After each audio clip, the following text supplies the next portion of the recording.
Hello friends, आज मैं आपके लिए अस्त ग्रह लेकर आई हूँ। अस्त ग्रहों की क्या हकीकत है, अस्त ग्रह कुंडली में कैसा फल देते हैं, आज का मेरा वीडियो इसी पर आधारित है। जब ग्रह भ्रमण करते हुए सूर्य के नजदीक आते हैं तो वो अस्त हो जाते हैं।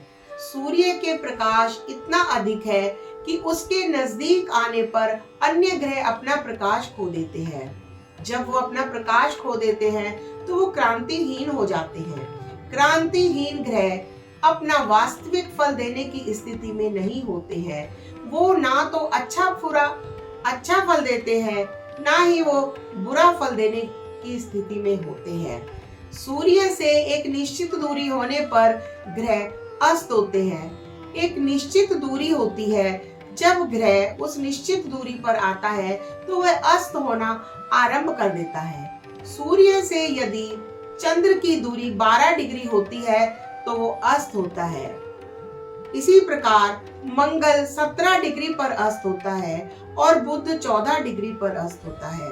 सूर्य से बृहस्पति 11 डिग्री पर होता है तो अस्त होना आरंभ कर देता है और शुक्र 10 डिग्री पर आरंभ होता है अस्त होना, और शनि 16 डिग्री पहले ही सूर्य के आने के साथ साथ अस्त होना आरंभ कर देते हैं। जब सूर्य और अस्त ग्रह की दूरी शून्य रह जाती है तो वो पूर्णतया अस्त कहलाते हैं। जो अंश आपको ऊपर बताए गए वो वहां से अस्त होना आरंभ करते हैं और सूर्य के बिल्कुल नजदीक आने पर जब उनके भोगांश का अंतर शून्य रह जाता है तो वो पूर्णतया अस्त कहलाते हैं। राहु केतु ग्रह अस्त होने के साथ साथ ये सूर्य को ग्रहण लगाते हैं। अब हम देखेंगे कि जो अस्त ग्रह हैं, क्या वो वास्तव में अस्त है या उनकी हकीकत कुछ और है। क्या अस्त ग्रह वास्तव में अस्त है और अपना फल देने की स्थिति में नहीं है। हमें सूर्य से अस्त ग्रहों की स्थिति का सही प्रकार से मूल्यांकन करना चाहिए। सूर्य और अस्त ग्रह में अंशों का कितना फासला है, उनमें नक्षत्र का अंतर है या उनका चरण अलग अलग है। हमें सूर्य की और अस्त ग्रह की वास्तविक स्थिति देखनी होती है कि वो नवांश कुंडली में किस स्थिति में है। उनका नक्षत्र अलग अलग है या नक्षत्र का चरण अलग अलग है। यदि उनका नक्षत्र और उनके चरण अलग अलग हैं तो वो नवांश कुंडली में अलग अलग नवांश में चले जाते हैं। नवांश कुंडली में ग्रहों को सूक्ष्म रूप से देखा जाता है। नवांश कुंडली ग्रहों को सूक्ष्म रूप से देखने का एक वर्ग है। यदि अस्त ग्रह और सूर्य दोनों अलग अलग नवांश में है तो वो अस्त नहीं माने जाते, और इस प्रकार जो अस्त ग्रह D1 कुंडली में था वो अपना पूर्ण फल देने की स्थिति में है। यदि नवांश कुंडली में ग्रह एक ही राशि या एक ही भाव में होते हैं तो वो पूर्णतया अस्त है। जो हमें D1 चार्ट से दिखाई दे रहा था, हमें लग्न कुंडली से दिखाई दे रहा था, वही स्थिति हमारी नवांश कुंडली में है। यदि अस्त ग्रह और सूर्य दोनों अलग अलग नवांश में है तो अस्त ग्रह अपना फल देने की स्थिति में है। यदि दोनों एक ही नवांश में आ जाते हैं तो ग्रह पूर्णतया अस्त माना जाता है और वह अपना फल देने की स्थिति में नहीं होता। जैसा कि मैंने अभी बताया था, नवांश चार्ट ग्रहों को सूक्ष्मता से देखने का एक वर्ग है। अब आइए हम इसे एक उदाहरण के द्वारा समझते हैं कि ग्रह अस्त कैसा फल देते हैं। आइए इसको एक उदाहरण के द्वारा समझते हैं। यह एक जातिका की कुंडली है जिसमें मंगल और शुक्र ग्रह अस्त हैं। अब हम देखेंगे क्या वास्तव में ही मंगल और शुक्र अस्त हैं।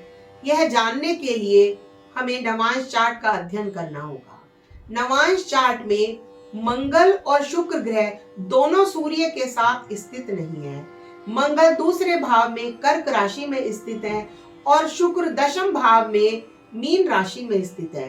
दोनों ग्रह ने सूर्य से दूरी बना ली है। इसका अर्थ यह है कि सूर्य जो D1 में इनको अस्त कर रहा था वो वास्तव में अस्त नहीं है, और मंगल और शुक्र दोनों ही अपना वास्तविक फल देने की स्थिति में है, दोनों ग्रहों ने अपना वास्तविक फल दिया है। इस जातिका का वैवाहिक जीवन अत्यंत सुखद है और कोई भी परेशानी नहीं है। जो D1 में शुक्र हमें अस्त दिखाई दे रहा था, इसी प्रकार हम मंगल को भी देखेंगे। मंगल धनेश और सप्तमेश है, वो भी अस्त नहीं है, वो भी अपना दूसरे और 7वें भाव का पूर्णतया फल देने की स्थिति में है। आइए इसी सूत्र को एक और उदाहरण के द्वारा समझते हैं। ये दूसरी कुंडली भी एक जातिका की कुंडली है। इस कुंडली में बृहस्पति ग्रह अस्त है। अब हम देखेंगे कि बृहस्पति क्या वास्तव में अस्त है, क्या अपना पूरा फल देने की स्थिति में नहीं है। इसको देखने के लिए हमें नवांश चार्ट का अध्ययन करना होगा। नवांश चार्ट में हम देखते हैं कि सूर्य और बृहस्पति दोनों एक ही राशि में स्थित हैं। नवांश चार्ट में सूर्य और बृहस्पति एक ही भाव में स्थित है। इसका अर्थ यह है कि इस कुंडली में बृहस्पति पूर्णतया अस्त है। जब ग्रह पूर्णतया अस्त होता है तो अपना स्वाभाविक नैसर्गिक फल देने की स्थिति में नहीं होता। इस कुंडली में बृहस्पति अपना नैसर्गिक तत्वों को स्थिर कारकों के फल नहीं देगा।